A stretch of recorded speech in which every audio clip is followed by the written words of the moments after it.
So this is probably a topic that many of us are thinking about as once we have melanomas, whether there's anything else that we need to do after we've seen a surgeon. The topics I would like to address today was, I think the first thing to think about, well, where are we today when you have melanoma?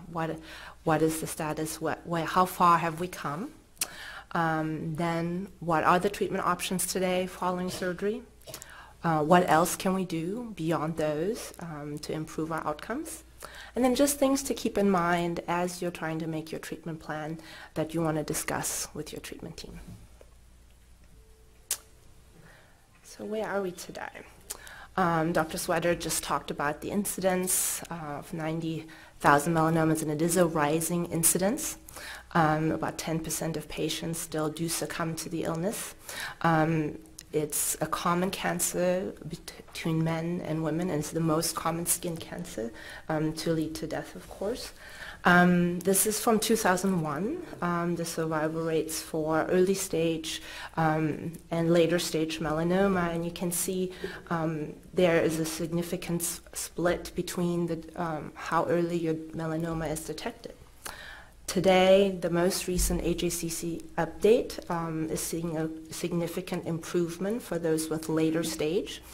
So we've come very far, but what else can we do? So when you want to think about the treatment options after surgery, the goal of treatment here really is to try to get every cell on that path to progression of melanoma. So you're starting from a cancer cell at its microscopic level. You're hopefully catching them once you're having a skin lesion. And what you want to prevent is further spread that may lead to dissemination to other organs. And what you're trying to do here is get every cell by the tools we have available. So for stage 1 melanoma, thankfully, if you're catching it early, this would be surgical resection. And that's where for most of us, that's our first stop, hopefully to see the surgeon and have that option for curative intent treatment for resection. And today, that's still the gold standard.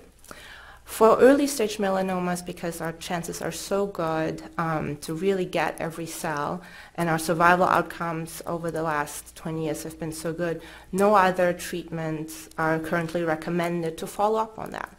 And many people do very well. I'll jump forward to stage 3 melanoma, which is where we're most concerned. Here, it's stage 3 because the cancer cells have spread to lymph nodes, which I call the next bus stop out from where your melanoma may have started, either in the head and neck area, your trunk, or in your extremities. Here, the survival really also changes depending on how much of the melanoma has spread to lymph nodes, even if it hasn't spread to other organs. You can see if you have very little in your lymph node, your outcome is very different from someone who may have had a lot more bulky tumor involvement in their lymph nodes. And this is where we hope to have the biggest impact, because this is a population where we can still get curative treatment, curative outcomes, and long-lasting survival. So I'll start chronologically, some of the first treatments, and hopefully many of you have not had to have an in-depth discussion about this. This is interferon alpha. People who've been around for a long time probably may have heard of that. The way this works, and this is our strategies for improving melanoma after surgery, is really to move treatments that have had efficacy in advanced melanoma to improve your outcome after surgery. And so the way interferon works is by stimulating this T cell to find top-down the melanoma cell. Now the issue, like I said, it's one of the earliest drug therapies for resected melanoma that are still being discussed and in use.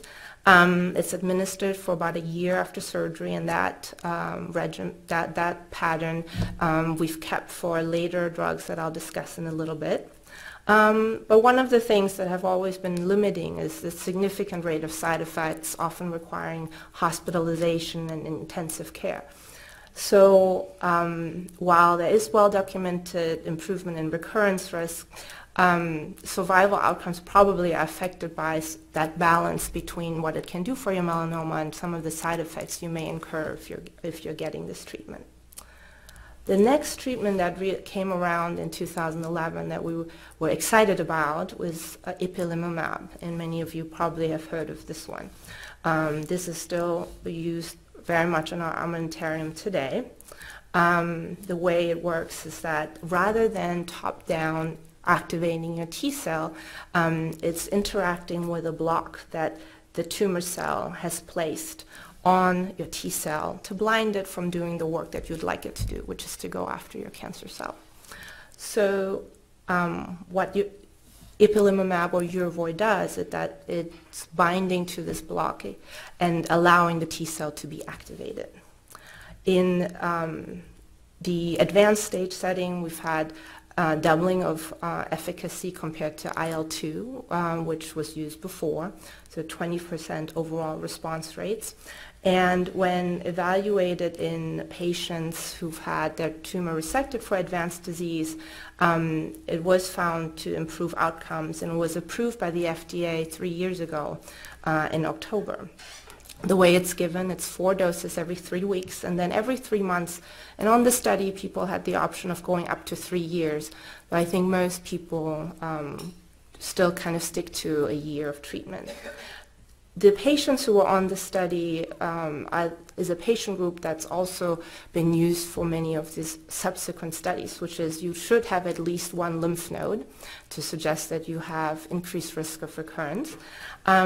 This would be a stage 3A at the time. And it should be at least 1 millimeter of tumor involvement in your lymph node. If you just have a few cells that don't come up to 1 millimeter, it's not thought that you would benefit and be in that same risk group. The rate of hospitalization is still severe because the dose of 10 milligram was used. And even with the lower rate, lower dose of 3 milligrams per kilogram, you were still getting 20 to 30% risk of side effects that might lead to hospitalization. But we did get an improved relapse-free survival as well as overall survival. And so this was what moved forward. Now, similar, again, drawing from our experience from advanced melanoma that was not resectable, we use newer agents subsequently. So nivolumab is our current standard, and the way it functions is it's basically unblocking another block that the tumor has placed on your immune system. And here looking at the PD-1 axis. So here is Yervoy, and here is nivolumab and its other cousins, pembrolizumab or atezolizumab, looking at this axis.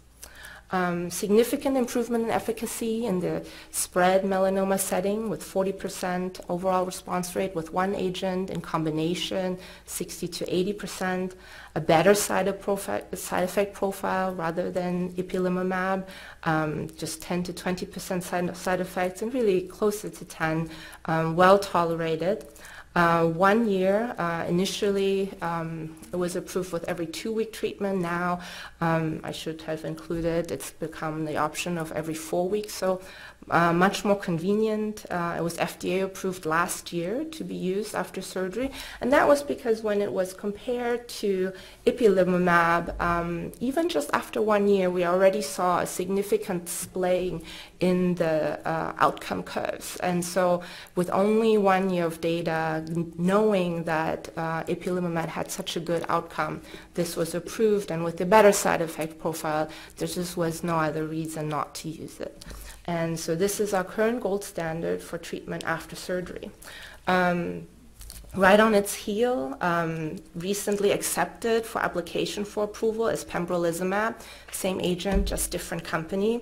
I'm mentioning this here because they went about looking at its efficacy a little bit different. Here again, they decided to compare against placebo, and they looked at a population including stage 3A, so that population where perhaps all you're having is 1 millimeter in your lymph node.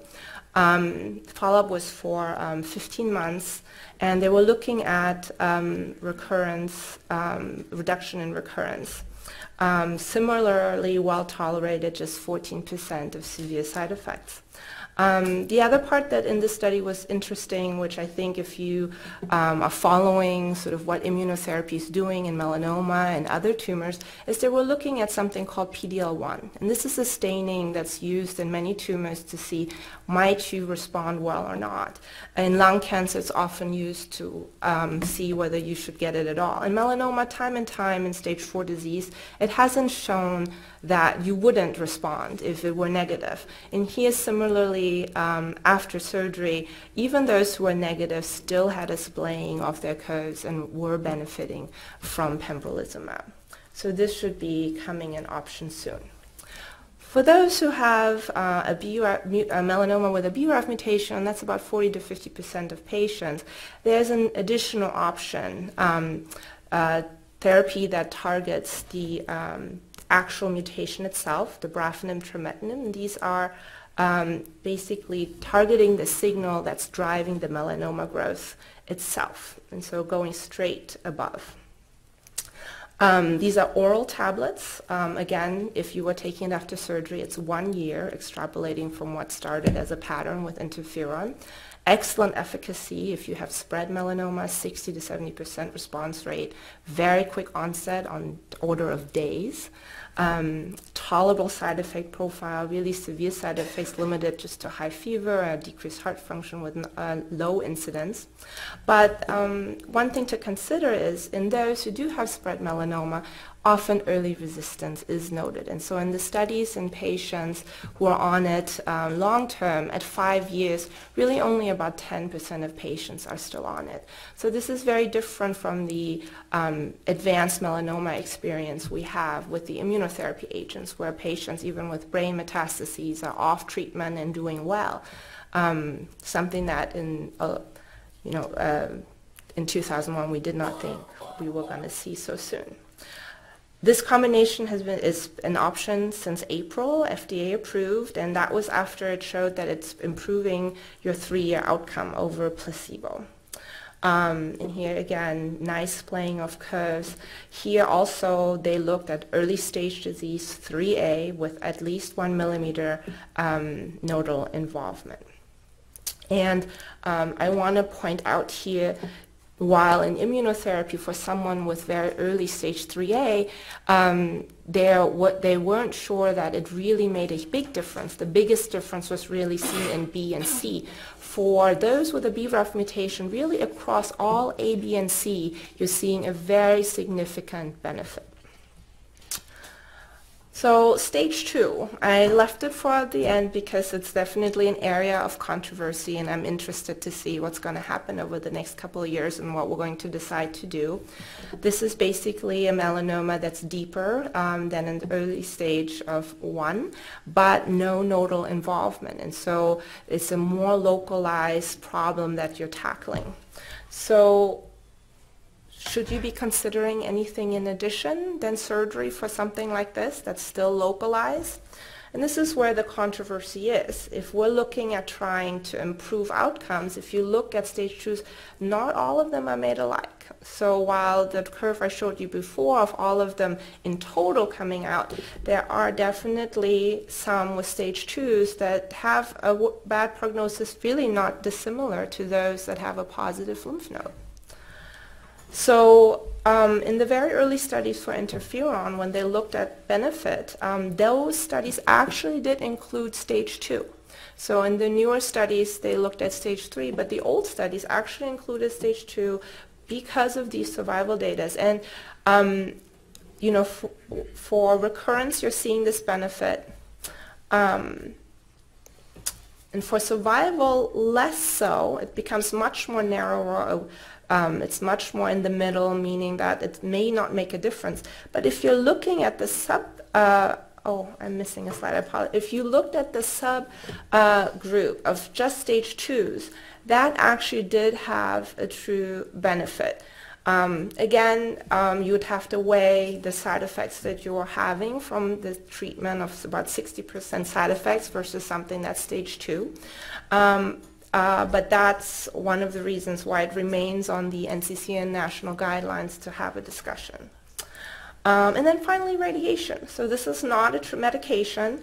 This is a local option after surgery to try to get those cells that perhaps the surgeon wasn't able to clear. For example, if the edges of your tumor were close to the edges of your margin, or perhaps you have a scalp melanoma and the surgeon just couldn't go any deeper. If you have a higher risk melanoma, like perhaps it has a desmoplastic type, or there are other high risk features that suggest it's more aggressive, faster growing. Or perhaps you have lymph nodes in areas that are concerning that surgery alone might leave you at risk for local recurrence. So in the neck, by the parotids, and specifically if you have bulky nodes, 3 to 4 centimeters, radiation can be something to think about. It hasn't been shown to improve your survival, but local recurrence can be uncomfortable, and it would be another surgery. So it's a discussion that you can have with your providers. So in summary, after surgery, the options to think about that we have standardly at this point that to think about is interferon for a higher stage 2s that are at high risk, nivolumab for stage 3B or higher, and pembrolizumab coming soon for potentially even 3As. For the ipilimumab Yervoy after surgery at this point probably is not going to be used given how much more toxic it is and that it's not as effective as the anti-PD-1 agents we have. And then tablets for someone who does have a BRAF mutation. And then finally radiation. But what else can we do to improve outcomes for us? And this is where the field is very exciting, and I thought I'd touch on some of the things that people are looking into. A natural next step is to look at these agents, anti-PD-1s, for patients who have those deeper stage 2 and stage 2s. People are looking at neoadjuvant treatment. If it's working very well for advanced disease, should we try to prime the immune system more prior to surgery? If the tumor is there prior to surgery, would you respond better? People are looking at different dosing to try to minimize toxicity so that if you know you're going to be cured from your melanoma, you're at lower risk to have long-term side effects from some of these immunotherapy agents. And those side effects I'm going to let Dr. Reddy and Dr. Dow talk about to you later. And then people are looking at vaccines, injections, tolerable, and trying to stimulate the immune system in a different way. And there's many different ones right now, actually, even in the after surgery setting, and I decided not to list all of them. So things I think you should keep in mind if you're talking to your treatment team are if there's a clinical trial evaluating a new treatment option, I would highly encourage you to enroll. The studies that are informing our treatments now, just remember that those did require complete node dissection at that time because that was the practice at the time. Recent changes in the surgery world have changed practice here because a recent study, the MSLT2 study, found that there wasn't a survival benefit to do the complete surgery. And so ultrasound monitoring of your nodal area is pretty common practice these days. So that's one thing to know is, how is that going to inform some of the data we have, because now we're going to treat it a little differently. And I think that's an exciting part to have. We have so many good new findings in our field that we have these gray zones now.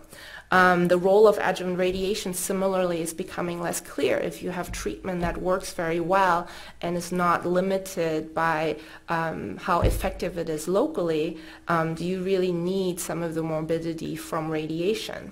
And that's not clear. Some of the studies now are being very non-directive about how you should give the radiation, whether you have to do it.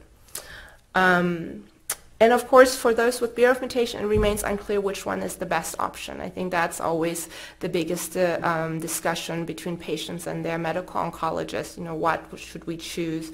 And we have studies in the advanced setting that hopefully will inform us, where people are starting either on the targeted agents or the immunotherapy that might inform our discussion, our decisions after surgery. And what is better? Should you do the immunotherapy while your tumor is still there prior to surgery, but run the risk of potentially progressing prior to surgery? Or should you have it removed, perhaps not have as much stimulus to stimulate your immune system, but have the tumor out of you?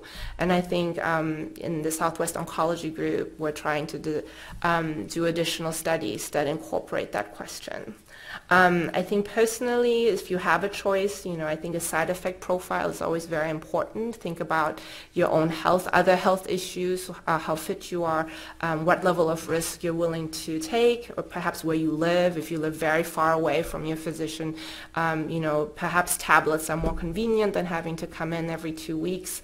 I think we are in a very fortunate time that you have a lot of choice to make a decision that works for you, and that is very likely still to be effective for you. And again, I can't stress it enough, we wouldn't be here today without all the clinical trials and the patients who've contributed to our field. So whenever there's an opportunity, I highly encourage you to participate. Thank you for your time.